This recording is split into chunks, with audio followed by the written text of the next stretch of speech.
Uh, Very good morning to all. Welcome to my YouTube channel. In this video, I'll be covering the module 4th numerical problem. So start with the problem. So we'll have the question here.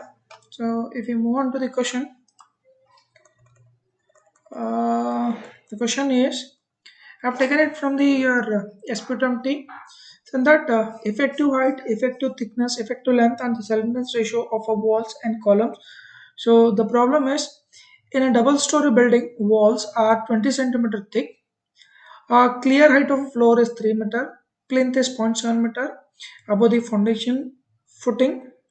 Floor and roof are of RCC 12 centimeter thick, that is 120 mm. Door height is 2.1 meter. Window height is 1.5 meter, and a plan of the building is shown in figure. I'll show you the figure.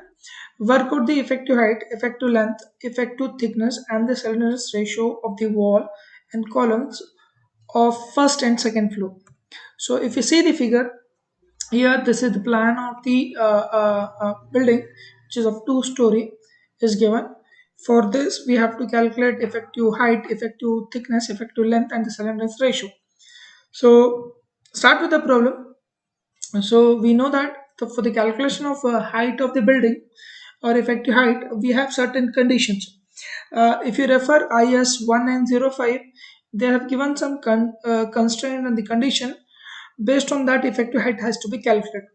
So if you see the actual height of the floor, if I draw it over here,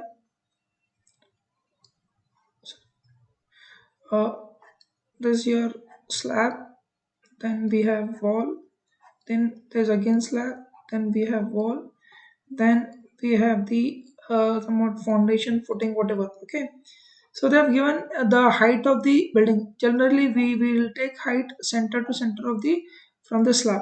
So this is your height, which is of 3 meter.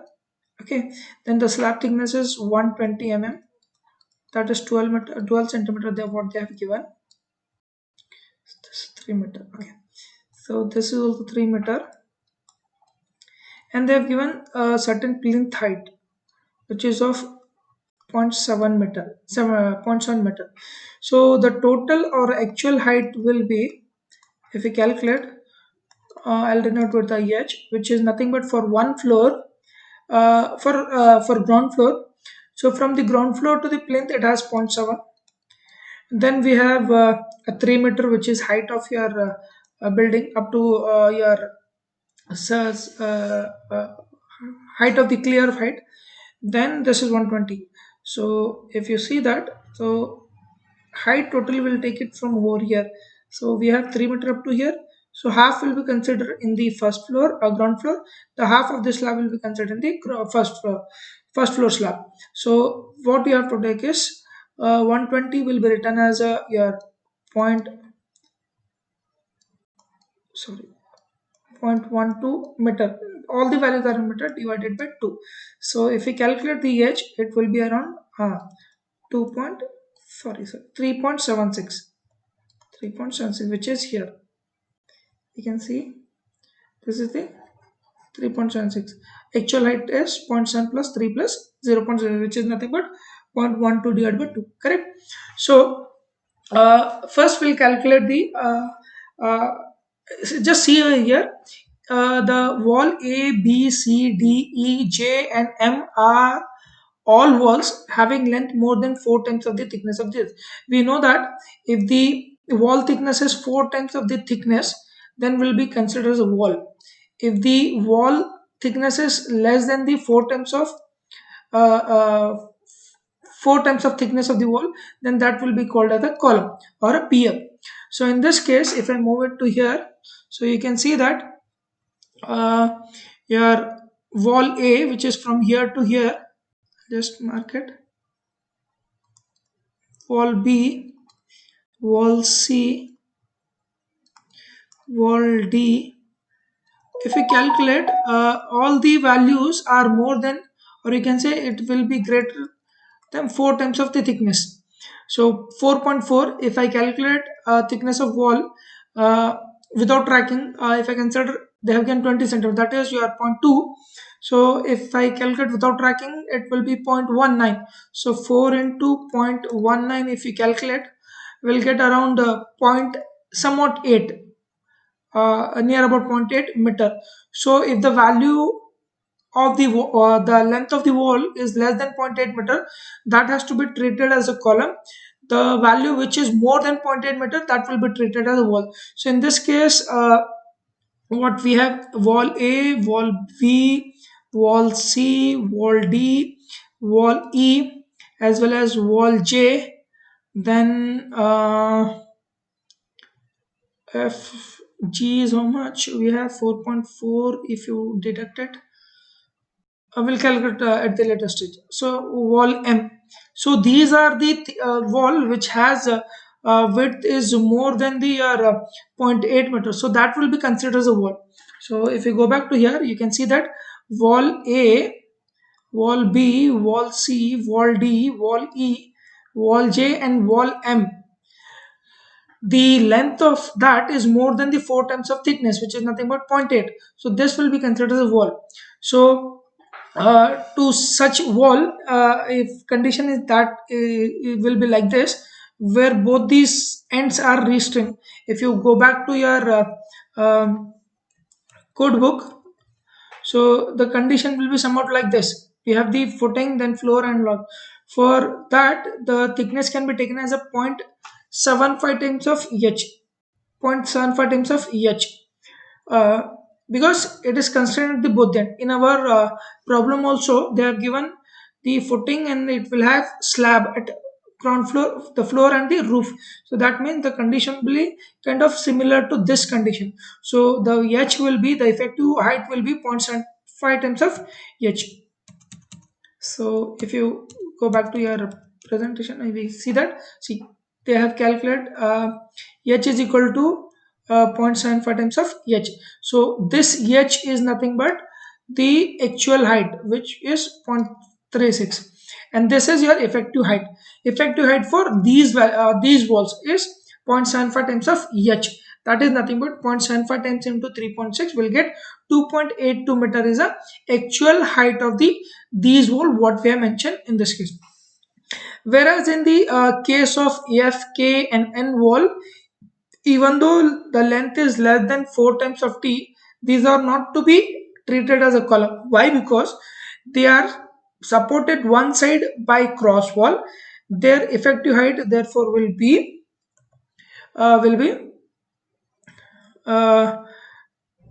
determined as in case of the wall, and wall will be 0.82 meter.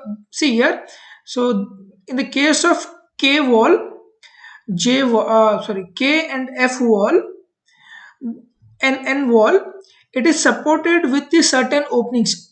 Only the wall thickness or wall length is less than 4 times of T, that will be considered as wall. But in this case, if you see here, after this wall, after, after this wall, we have some opening, and the other end it is connected, it is supported by the cross wall. So this wall also will be treated as a this part of the wall is also treated as a wall, and the effective height can be taken as a same as of what we have calculated, 0.75 times of h, which is nothing but 0.75 into 3.76. So we'll get h as a 2.82 meter. Now the remaining thing which we left is this: it is only, it will not supported by the walls, only both the side it has the you can say you have openings. So that will be considered as a pier or a column.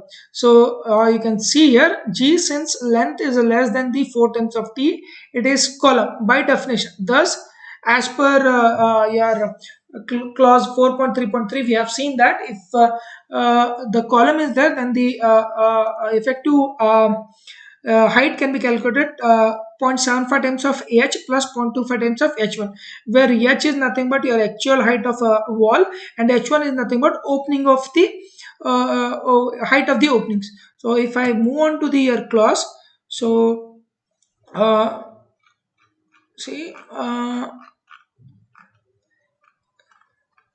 for column. In case of column, effective height shall be taken as actual height of for the direction it is laterally supported and twice the actual height of the direction. So you can see the when the wall was fully restrained, because in our case we have both the side concrete slab, so that is fully restrained. So that time the effective height for will be taken as a 0.75 times of h plus 0.25 times of h1, where h is nothing but distance between the supports and h1 is the height of the taller opening. So in our case, what will be the taller opening?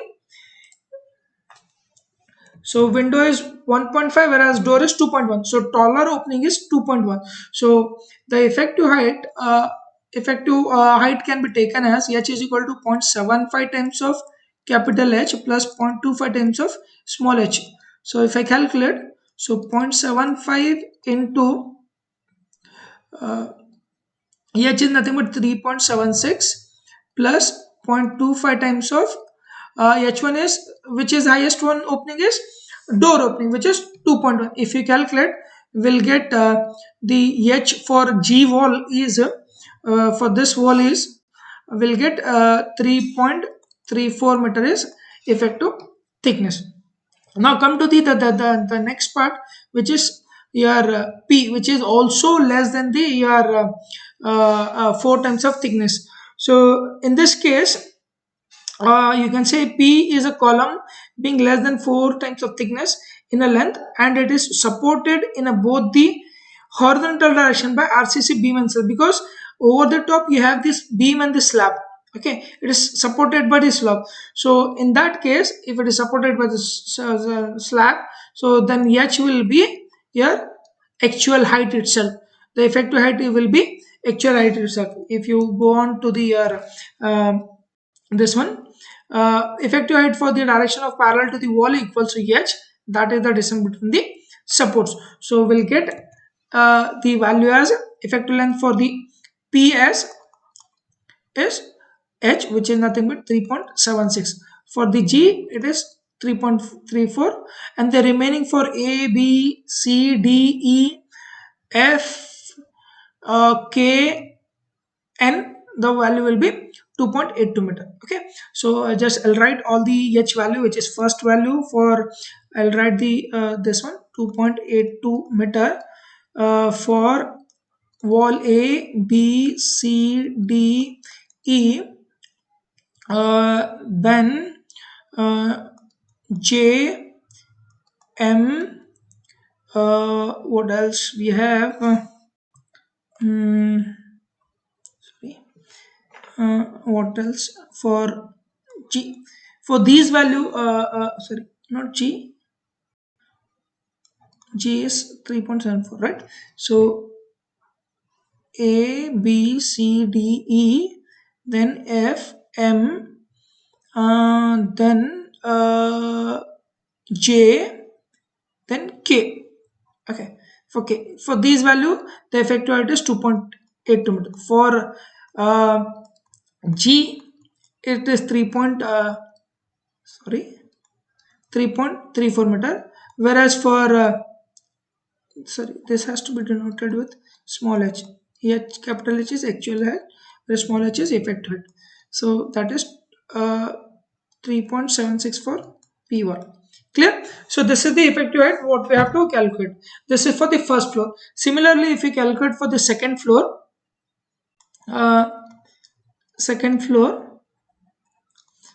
so in second floor there's a slab, then we have the wall, there's the first floor slab, then we have the wall, then we have the foundation like this. So the second floor start from here to here. This is my effective height, the actual height, which is h. That can be from here to here 3 meter. Then we have, this is 120 mm, that is 0.12. This is also 0.12. So actual height will be 0.12 by 2 plus 3 plus 0.12 by 2. So if we calculate, the actual height will be 3.12 meter will be the actual height. Now we have to calculate the values for effective height for the this one. So same case, whereas a b c d e j m k, the h will be, the effective height will be 0.75 times of h, that is nothing but 0.75 times of 3.12. If we calculate, we'll get as 2.34 meter. H for g wall, uh, for G wall, it will be 0.75 times of 3.12 plus 0.25 times of your 2.1, which is nothing but larger opening. So if we calculate, we'll get 2.87 meter. Then for the wall P, H will be a capital, which is nothing but 3.12. So this is the uh, uh, for the second floor. H for A, B, C, D, E, J, M, K. H will be 2.34, G 2.87, for P 3.12. This is the calculation of your effective height. Now we'll move on to the effective length. So I'll wrap this part again. I'll explain over here itself. Uh, you can note down these things in your notebook, so you'll get the concept. Okay. Okay. Now, next, the second is your calculation of effective length of the wall. So, effective length will walls will be the same as in the first and second floor. You can see that wall A, it is continuous one end, and the other is discontinuous. So for that, the calculation of your effective length, you just go back to your IS 1905. If you read the clause 4.4, the effective length of wall shall be given in the table 5. This is the table 5. So or else you can just open these to get the concept of your effective length, how it will be calculated. So if the wall is continuous at one end, other end is your discontinuous, then the L will be zero point 0.9 times of L. If the wall is the both the side you have continuous walls, then L will be zero point 0.8 Ls. So in this case, if you see that, in this case, your wall A is one side is continuous, other end is discontinuous. So for wall A, sorry, wall A, the effective length will be zero point 0.9 times of L. L is nothing but the distance between the wall from supports. So which is nothing but 4.4 given. So if I calculate, it will be zero point 0.9 times of 4.4. So we'll get 3.96 meter is your effective length of wall A. So wall B, if you see that both the end it is continuous. If it is both the end continuous, then L will be zero point 0.8 times of L. So it will be zero point 0.8 into 4.4. If you calculate, so we'll get 3.52 meter.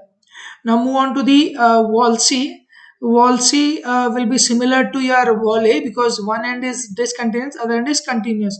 So wall C will be, effective length will be zero point 0.9 times of L. So the L is here 3 meter.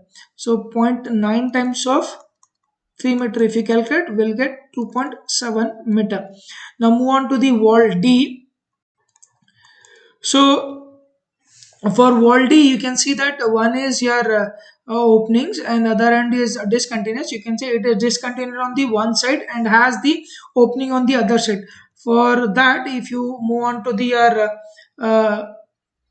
this is kind of this condition, right? One, okay, kind of which condition it will be. So one end is discontinuous, other end is you have the this one opening. So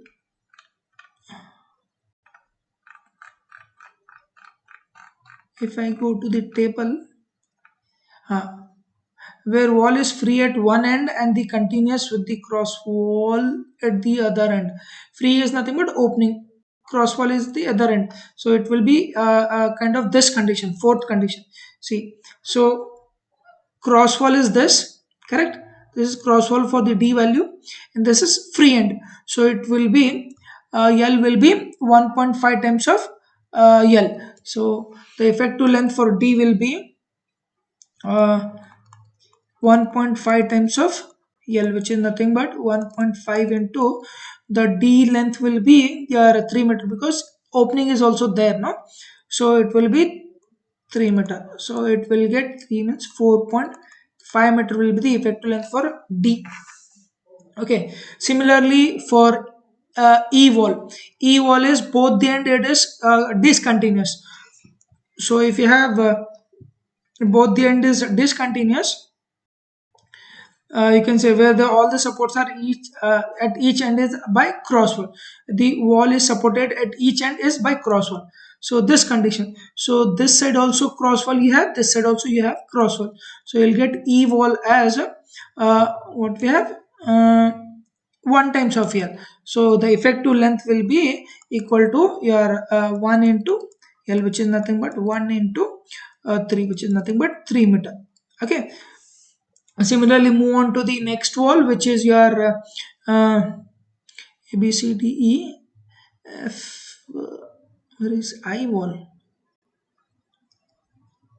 Okay, now A B C D E. We'll move on to the F wall. F is, you can see again, the this wall, because of opening taller than 0.5 times of H, is free on one end and it is supported by, or cross wall on the other end. It is similar to this condition, this wall condition. You can see that. So this condition and this condition kind of same. One is cross wall, other end is opening. So your F wall will be equal to what, sorry, 1.5 times of L, which is nothing but 1.5 into the wall is your 1.7, is it? uh, Sorry, supported by cross wall on the other end, just discontinuous. So I got something wrong over here. So you have to do L. So F is this one minute.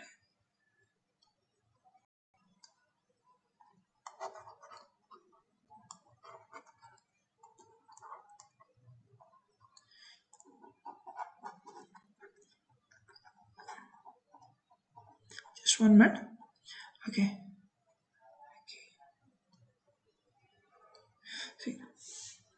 So in this case, again we have this opening, then the continuous wall. That is nothing but this wall is because of opening taller than the 0.5 times of H is free on one end, and it is supported by the cross wall on the other end and is discontinuous. So that kind of condition we have, where the wall is free at one end and the supported at the other end by cross wall, or where wall is free at one end and the supported at the other end by pier or buttresses. So we know that your this G is your pier. See, during the calculation of your effective height, we have considered this as a your pier, big column, because it has a length less than the 4 times of T. So in this case, your F will become 2 times of L. So 2 into we have the wall thickness is 0.7, so it will be 1.4 meter. Okay.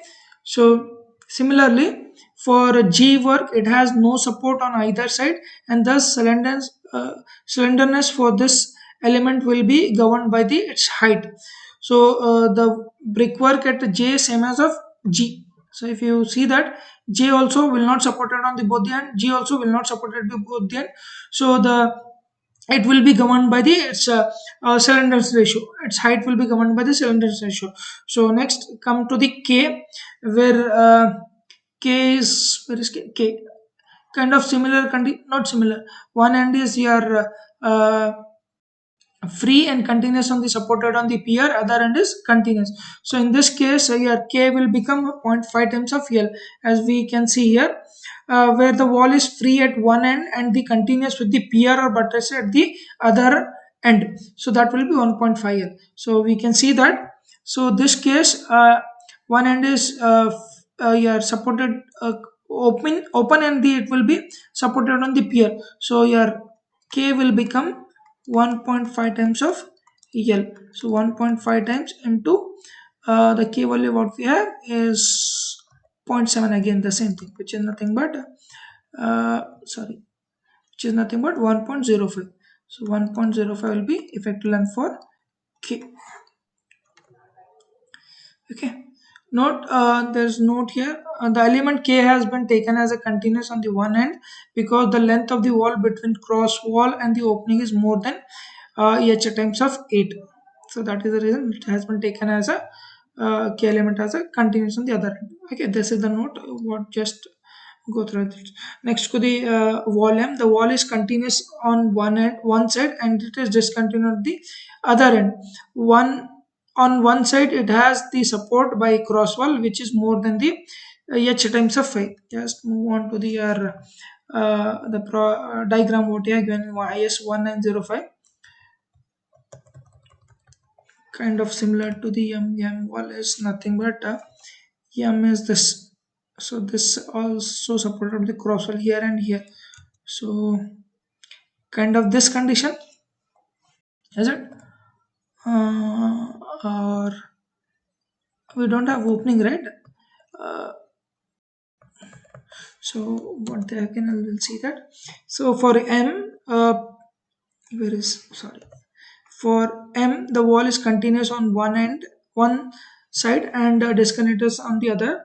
On one side, it is supported by the cross wall, which is more than h by 53. So the length being zero point 0.7 minus 0.095, which is nothing but 0.6, 0.095 is nothing but your the wall divided by thickness of the wall. Wall thicknesses we have without tracking we have taken as a 0.19. If you divide with 2, so we'll get 0.095. So the half, this is a 0.19, so divided by 2 is nothing but which is this.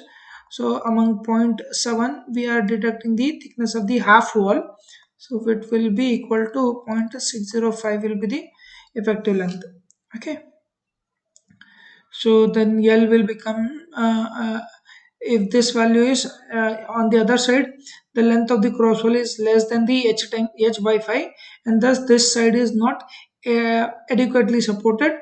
The brick wall is thus supported and continuous on the one side and free on the other side. So L will become, so if you compare this value with the h by 5, which is nothing but 3 by 5, so we'll get zero point 0.06. So this value is higher than this, so it will be considered as your it will not be adequately supported on the wall. So the L will be equal to 1.5 times of L, which is nothing but 1.5 times of the length of your YAM wall will be 2 meter, so it will become 3 meter as a effective length. So similarly for N wall, it will be this element is discontinuous and supported on one end and the free at the other end. So the wall N is this, which is supported on the one end, other end is free end. So in this case, the length will become 2 times of L, which is nothing but 2 into zero point 0.4, which is zero point 0.8 meter. These are the effective length. So the P, next is your wall P, which is similar to the column G. So that will be governed by the your cylinders ratio. The element will be governed by its height. So next come to the your effective thickness.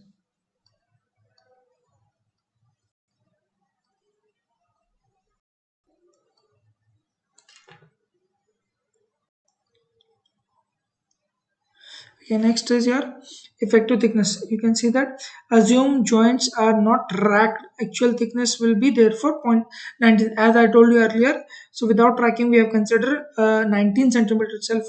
During the calculation, also we have taken the thickness as a 0.19 meter itself.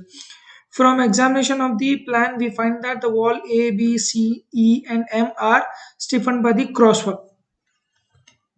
A, B, C, E, and M is supported or stiffened by the cross wall, whereas your D and the other wall is not stiffened. We'll calculate the stiffness and then we'll calculate its thickness. See that the effective thickness will be actual thickness multiplied by the stiffening coefficient, which is given in the table 9. We'll calculate the stiffening coefficient by taking the TP by TW and the SP by SW. From that, we'll calculate the its slenderness ratio. We have seen in the table 9. I'll show you that. Multiplied by the stiffening coefficient. In all other cases, the effective thickness will be same as the actual thickness. Stiffening coefficient of wall A, B, C, E, and M in the accordance with the table 3 of the code will be as follows. So for other walls, there's no stiffening coefficient is required because it is not connected or supported by the both the end. So we can directly take the effective thickness as the thickness of the wall itself. But where the it is supported by the cross wall, then that has to be calculated by taking your TP by TW and SP by SP by WP. So I'll show you in the table.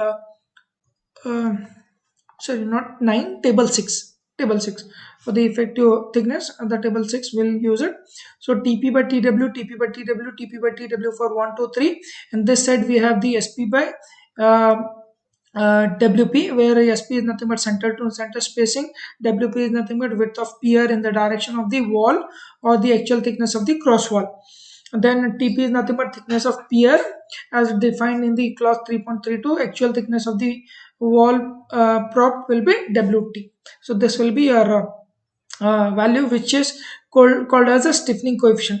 So the stiffening coefficient can be calculated. So first we'll consider the wall A. Sorry, one. So uh, wall A and B are similar because it has 4.4 meter length. Okay, so TP by TW. So I'll show you the TP by TW is nothing but what this we have wall. Okay, and it is connected to the cross wall.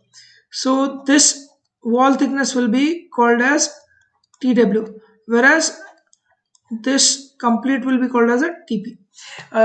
This is given in the figure 1 of IS 1905. You will get that. Okay, so in this case, if you go on to the problem, your TP is 3 meter, TW is your 0.19. So if you take it as a point, TP is nothing but 3 by 0.19. You'll get somewhat 24 or something. But for table, sorry, TP by TW, 3 or more than 3 will be considered this value. So we'll write sorry again. So I'll write TP by TW as a 3. Here they have given 3 because even though if you get more than 3 also, we have to refer that table itself. Now calculation of SP by WP. SP is nothing but center to center spacing, which is 4.4 meter. Okay, just go back, I'll show you. This is center to center spacing. Okay, so then WP is nothing but your thickness of wall, which is 0.19 without racking. So if you calculate, that will be 23. But whereas in the table 6 they have mentioned up to 20 or more than 20, it will be remain same. So in this case, we'll take it as a 20 itself. So stiffening coefficient for TP by TW 3, and for 20 it will be 1. Your stiffening coefficient will be 1. So you'll get your stiffening coefficient as a 1 for wall A and B. So next for wall C and E, which is you can see that, sorry, C and E, which is of same height. Okay, same height. So TP by TW again will be what will get. TP is nothing but your the wall thickness, support thickness, which is more than how much? So we have again we have huge wall supported 4.4 on this end again it will support that wall itself but with opening.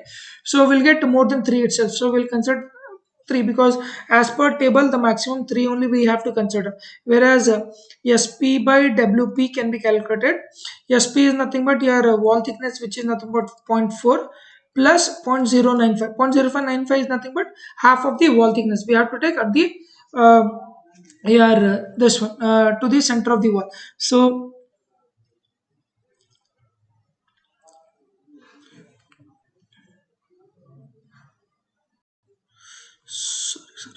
sorry, not point 0.4. Okay, sorry, this mistake, just corrected.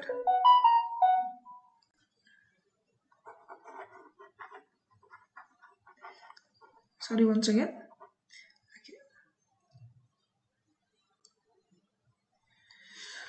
So SP by WP. SP is how much we have. Wall thicknesses from center to center is 3 meter. Wall thickness is 0.19. So we'll get 15, approximately 15. So if you refer the table for 15, the TW3, the stiffening coefficient Kn will be called as will be 1.2. So the stiffening coefficient will be 1.2 for wall C and E. Now come to the wall M. So for wall M, the TP by TW. So wall M is here. Okay. So this is your kind of support. So points. Okay, we'll consider this continuous. This is on the pier end, which is 0.4 as again, plus the thick. See, up to here is your 0.4. Then this half of the wall. So the TP will be 0.4 plus 1.095. So TW is nothing but your wall thickness. So if we calculate, it will get 2.6. Then SP by SW, WP.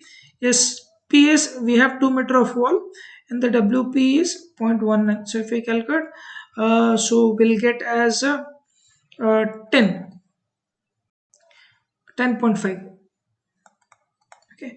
If you refer the table, TP by TW, what we are getting is 2.6. That will be considered as 2. Will be considered as 2.5. Interpolate has to be done. So in between 2 and 3 and 10. So in between 1.2 to 1.4. If you interpolate also, so we'll get 1.2. Directly I'll take 1.2. So as we are with 2, so we'll get 1.3. So the stiffening coefficient will be 1.3 for the volume. Okay. Now the fourth one is slenderness ratio. So the slenderness ratio, we may tabulate values of effective height, effective length, effective thickness, and the stiffening coefficient for each element of a brickwork worked out earlier, and then calculate the values of slenderness ratio as per table E11. Okay, so you can see that what is table E11 says that. I'll show you. Yes, table.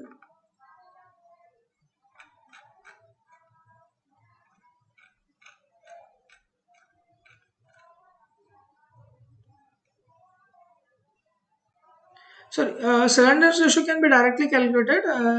We know that the slenderness ratio can be of your, what is that? Can be written as effective height by effective length, or effective thickness by effective length, least among two. Already we have seen in the uh, this one. Okay, so whereas for the column, again effective height by effective length or effective thickness by effective length, as we have seen in the earlier class also. So like this you can calculate the slenderness ratio. Just if you go back, you'll get to know that.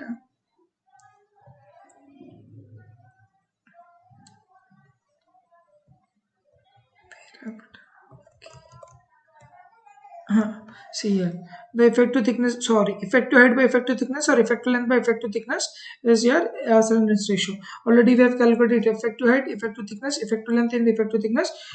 Calculate the slenderness ratio for all the elements, and then you can calculate the cylinders ratio, and the cylinders ratio value will be taken. So effective height by effective thickness, effective length by effective thickness. Okay, so effective height by effective thickness, or effective length by effective thickness. So you have to calculate for both the values, and whichever is less, the least value will be your, among two will be your cylinder. That will you can calculate. So hope this problem give you the idea how to calculate. So just work on that and go to the SP20 as well as IS1905. You'll get some idea. Okay. After this, next class, I'll take the design of your wall and all that. Okay. Thank you.